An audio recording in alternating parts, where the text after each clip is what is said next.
Hello, everybody, and welcome back to another Mr. Farney Earth Science video. We are here.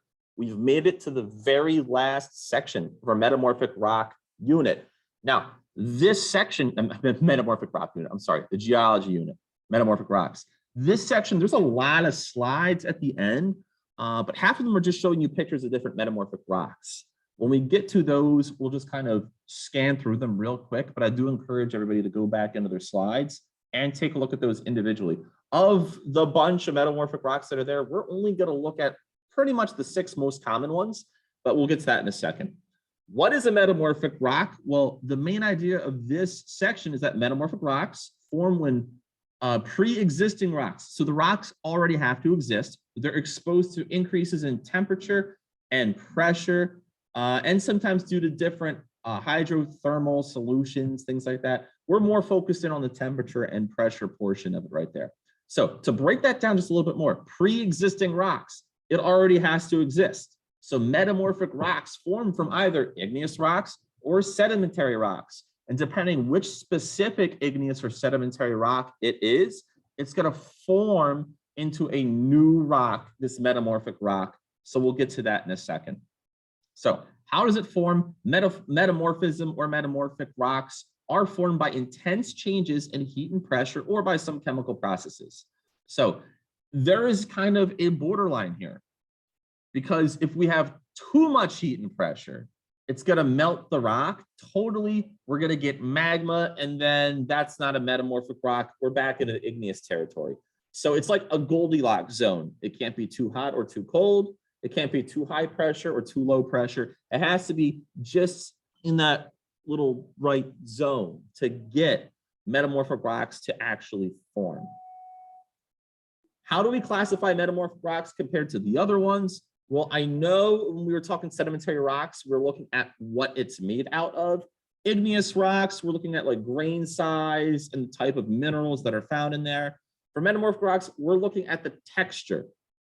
We're looking at the size, shape, and arrangement of what the minerals are doing. So in this picture here, you can see that there are different bands or lines of different minerals. That's a type of texture, how these minerals are organized and how they appear in the rock that we're talking about. We have 2 different types of textures. We have foliated and non-foliated. Foliated minerals show us this banded shape. So this is a very good foliated metamorphic rock.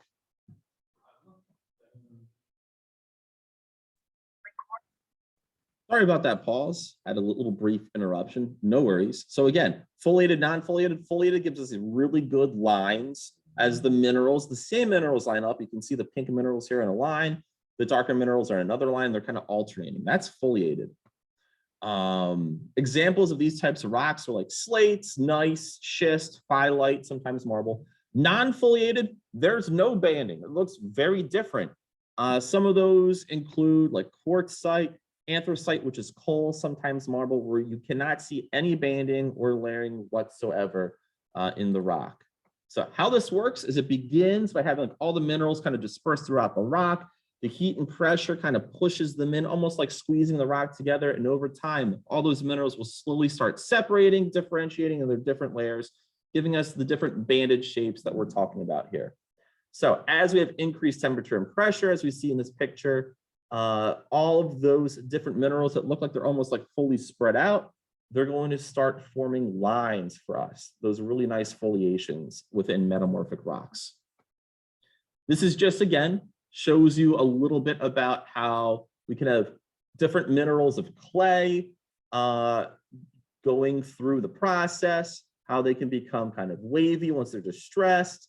Some of them can change and slowly start forming the bands until we kind of end at the banding here. So very, very kind of different ways we can see this type of banding, this type of organization within our metamorphic rocks. So I said at the beginning, we're starting with either sedimentary or metamorphic rocks. Once we undergo pressure and heating, that's when it changes into that more metamorphic rock. But that metamorphic rock is very dependent on what we started with, or the parent rock. Our parent rock is our starting rock. It's whichever one we're beginning with, the process. Once we go under metamorphism, 4 different things can change. The texture can change. The hardness of the rock can change. the type of minerals that make it up can change, and the overall appearance can change. So all of these four things, or some of these four things, can change based on the parent rock that we're starting with. There's a few different types of metamorphism that we cover, and depending the type of metamorphism gives us a little bit of an indication on the type of metamorphic rock that we're dealing with. So the first one is contact metamorphism. This happens underground in like a magma chamber, or whether there's magma underground. And that position that I'm going to draw on the screen here, between the magma chamber and the rock around it, that's our contact point, or where this contact metamorphism is going to happen. And so we have metamorphism occurring at the boundary line between like a magma chamber and the surrounding rock there. So that's contact metamorphism. Based on how much something goes under metamorphism, whether or not you have a lot of increasing pressure, a lot of increasing temperature, we get different grades of metamorphism. So if we look at the picture here, shale to slate, that's us going from that sedimentary shale to slate. That's kind of like a first level of metamorphism. But then if we get more heat and pressure on that slate, we're going to get schist. If we give it more heat and pressure, it's going to become gneiss. And then if we get even more heat and pressure, that gneiss is going to become migmatite right there. So depending how much temperature we have, how much pressure we have, is going to dictate the grade or the level of metamorphism that we're going to see in the rocks. So it can vary from location to location based on that temperature and pressure difference. You can have regional metamorphism, which occurs when there are changes in the rock based on intense pressures and temperatures associated when we have mountain building. So if we have this magma, and give me my little drawler again. If we have this magma, where's my little drawler? My little drawler symbol. I can't find it. I don't know where it's hiding. Okay, I'll just use the mouse. If we have this magma right there rising up and forming my mountains, that magma is going to cause some metamorphism to occur underneath that mountain as it moves up the conduit. Okay, so in areas where we have mountain building activities occurring, regionally specific to that area, that's where we can see some of this metamorphism happening, kind of directly underneath the volcano. And here's just kind of a little GIF that kind of illustrates this idea a little bit. Pressure and heat, metamorphic rock forming kind of right underneath where we have this volcano forming. So regional metamorphism is associated with volcanic building. The last one, burial, I think it's the last one. It's when rocks are changed due to the weight of overlying rocks or sediment. So sedimentary rocks, they're formed by different layers of sediment kind of piling up on top of each other. But if you have too much piled up on top, the ones at the very, very, very bottom might have so much pressure on them that they actually begin to change. So we can have metamorphism that's caused by the burial of some sort of rock or other type of material. Again, this is just a picture that kind of shows the weight of the overlying rocks kind of over top of an area that could have some sort of burial metamorphism. This picture just kind of shows the different types of metamorphism that we could deal with. We have burial metamorphism.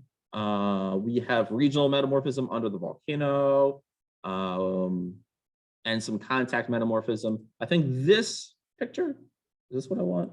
Or is it? This is a good picture right here that shows the different types of metamorphism, where you can have contact. You can have regional metamorphism, depending if you're in an area of volcanic activity. You can have burial going along. You can have metamorphism due to, the plate kind of sliding under the boundary. So all these different areas between regional, contact, burial, all different types of metamorphism, depending kind of where you're located. The next several slides just shows pictures of the different types of metamorphic rock. In class, we're going to look at slate. I believe we're going to look at quartzite. We're going to definitely look at gneiss. That's a nice rock right there.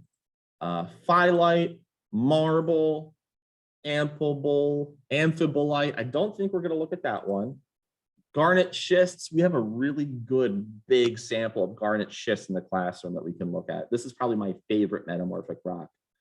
Chlorite schist, some hornfels, muscovite schist. We might have muscovite schist in the classroom too. I'll have to look. This is probably also up there for one of my favorites. Phyllite, pink marble just looks really cool. That's another nice rock right there.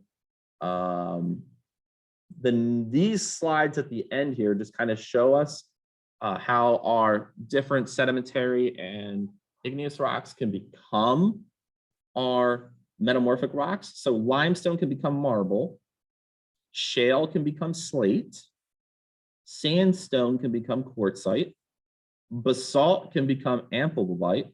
That's a hard one to say. Amphibolite. Conglomerate can become metaconglomerate, which I think we have some metaconglomerate in the classroom somewhere. I'll have to look. There's like a small sample, but I think that was floating around. I like this one because it shows slate going to phyllite, going to schist, going to gneiss. So it's a lot of metamorphism that can occur right there, depending where that rock is moving. And then just kind of a list overall of the different parent rocks. Those are the rocks we're starting with: bituminous coal, granite, limestone, sandstone, phyllite, shale, and then the different rocks they turn to. You're going to want to be able to recognize the parent rock and then what is the metamorphic rock that comes from that parent rock. So this is a list that you will want to kind of memorize right here. I may ask you on the test, what is the parent rock of anthracite coal? And list you some. So of the ones you want to definitely pull to memory, it'd probably be this slide.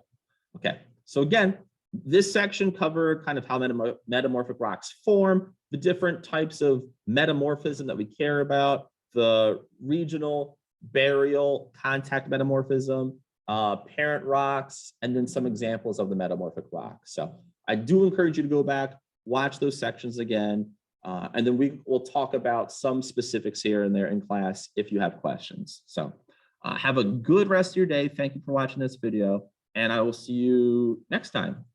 Take care.